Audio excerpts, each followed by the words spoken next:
Hello, everybody. Welcome to My Animated Life Season 3, where we discuss animation of a variety, where we talk about movies, TV, the processes of animation, and in this case, a special guest. Say hello to Talya Perper. Hello, nice to meet you. She has worked on, correct me if I'm wrong, she has worked on the recent seasons of Teen Titans Go and Yabba Dabba Dinosaurs, and I'm sure I'm forgetting something. Is there anything else? That's all correct. My first job ever was I was on one episode of Pickle and Peanut, but besides that, a majority of my career has been Yabba and Titans. Great, that makes sense. Before we get into the questions, I want to ask, what your humble beginnings? Where'd you start? How'd you start? Etc. Sure.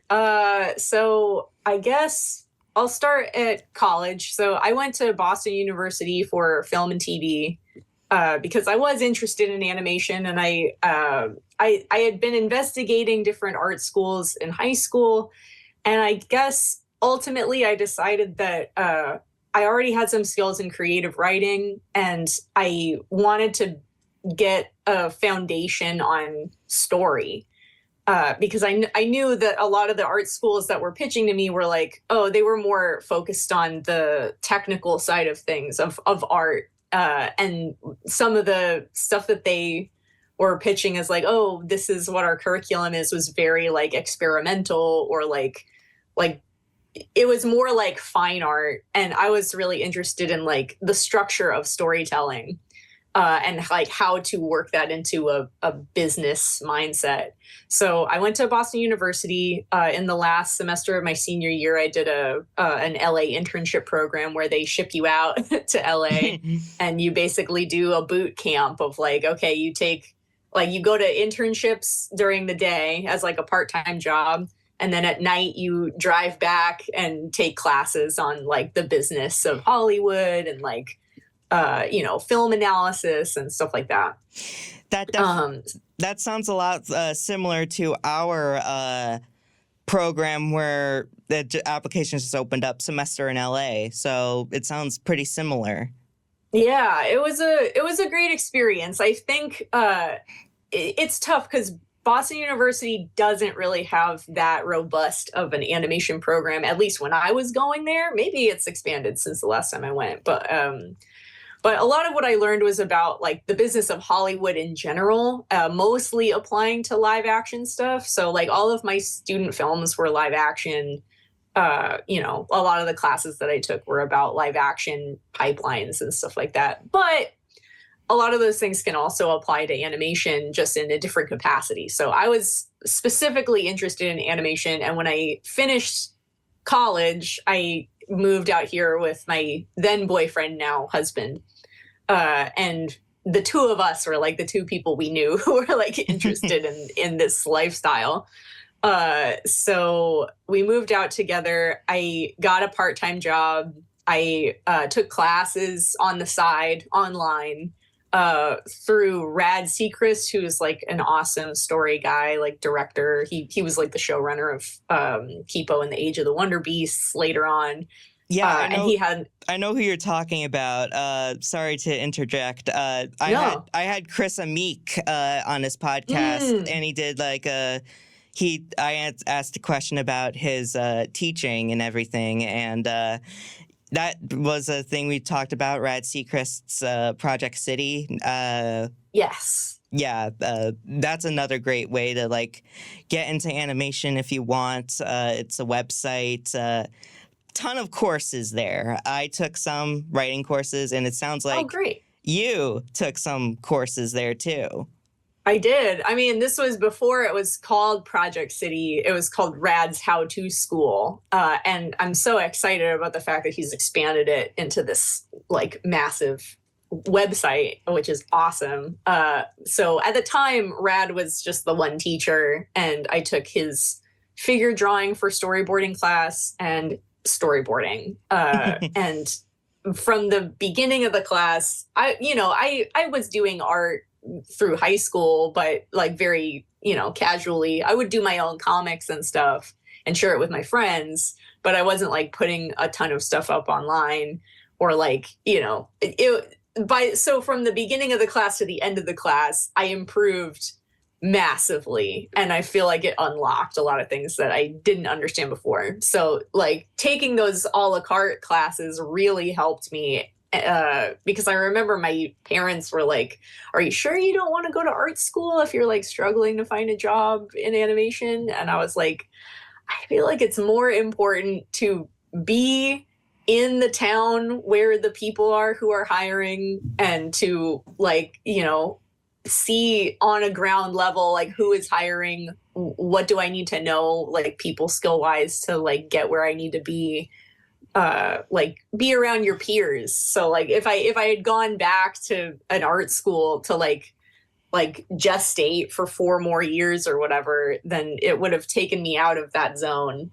So eventually, I was working at this desk job for a while, got fired because they were like, oh, well, you clearly want to work in animation, so like we need someone who will be a manager. And I was like, oh boy. And then I was like working odd jobs in the meantime while also like trying to get my art skills up, socializing, networking. And eventually I did find, like, I reached out to a recruiter at Disney and just said like, hey, I'm interested, like I'm a storyboard artist, like I'm interested in testing. I don't know if you're testing for anything right now, but here's my portfolio.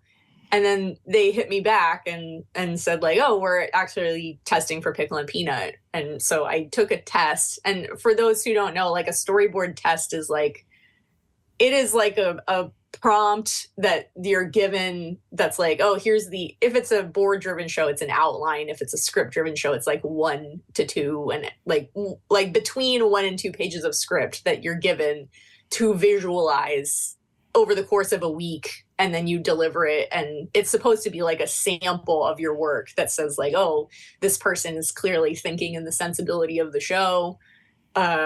This person would be a good fit, So I took a test, and I had been testing for other shows too, and nothing hit until Pickle and Peanut.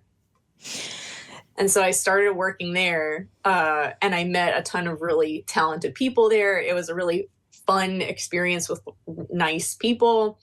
But I was so green that like it was really difficult to learn the software on the job at the speed that they needed me to learn it. And it was tough because like, Storyboard Pro is an expensive program. So unless you are using it for work, it can be difficult to learn. So my immediate director, Ryan Gillis, was really encouraging and like helped me as much as he could. But ultimately, I think that like I was on season 2 of Pickle and Peanut. And so like after maybe 4 weeks of working there, they were like, we're kind of looking for like someone who will hit the ground running right away. So bye. And I was like, oh no. And so like then the cycle continues of like, okay, well now I'm back to hustling. And I'm making zines, like self-published comics, and using those as business cards just to like show people my samples, and like going to conventions and like, showing people my work and like trying to be involved, going to drink and draws, like meeting other people who are like my peers who can like give me some intel on like, wait, what is actually happening at this studio or this studio? And then eventually a mutual friend of mine was the art director on Yabba Dabba Dinosaurs, John Vermilia, awesome dude.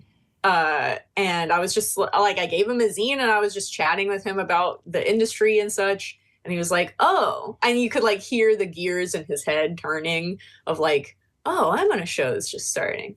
Oh, we're looking for board artists. Oh, you should test for the show. And so he recommended me to test. I took the test, they liked it, and I started working there. And so you can imagine the shell shock of the last experience I had where I was there for 4 weeks. And then I'm starting on a new show and I'm like, oh my God, they're going to figure out that I don't know what I'm doing. Like they're gonna find out. But I knew just enough Adobe Flash or Adobe Animate to like get the job done, and I was very motivated to learn the software at this point. So I did whatever I could to like get my hours in.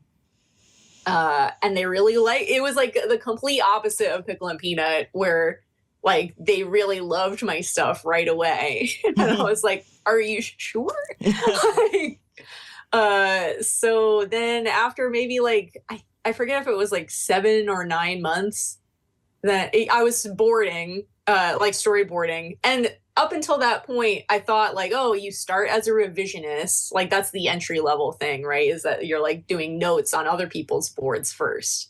And then you graduate to storyboard artist, where you're like taking things from 0 to 90, and then the revisionist and the director finishes it off. And then after that is director, supervising director, showrunner, etc. But in my case, I jumped right into boards. Like I was never a revisionist at the beginning. So I was kind of like jumping into the deep end. And so, yeah, they liked my stuff enough. And like every day I was like, all right, today's the day. Today's the day. Let me find out. I don't know what I'm doing. But like after months go by, one of the directors leaves to go work on another show. And they like my boss calls me into his office and is like, oh, so what do you think about directing? Again, are you sure? Like, because what? Like, so, but I figured, I did the math in my head, obviously. And I was like, you know what? If I'm going to learn how to do this, this is like the best crew to do this with. Like, they're super supportive. They really like my voice. And it was a great experience. It was definitely a career highlight. After that, Yaba was canceled before it even aired because of the AT&T merger. It was originally designed for Boomerang, like the app, which, like, if you think about that in retrospect, it's like, yeah, sure, pay $5 a month for this app that's like strictly old cartoons and spin-offs. But it was all transitioning onto Max anyway, so we were thinking like, oh, like eventually it'll be on Max. But I think the implication was that it was like more of a cost-saving measure after the merger to be like, oh, write-offs. That makes sense. It did eventually hit Max, but not until much later. So after Yaba like wrapped up, I was offered a test on Titans, Teen Titans Go. So like the pipeline, like coincidentally, the pipeline for Titans is exactly the same as Yaba. It was Adobe Animate, like the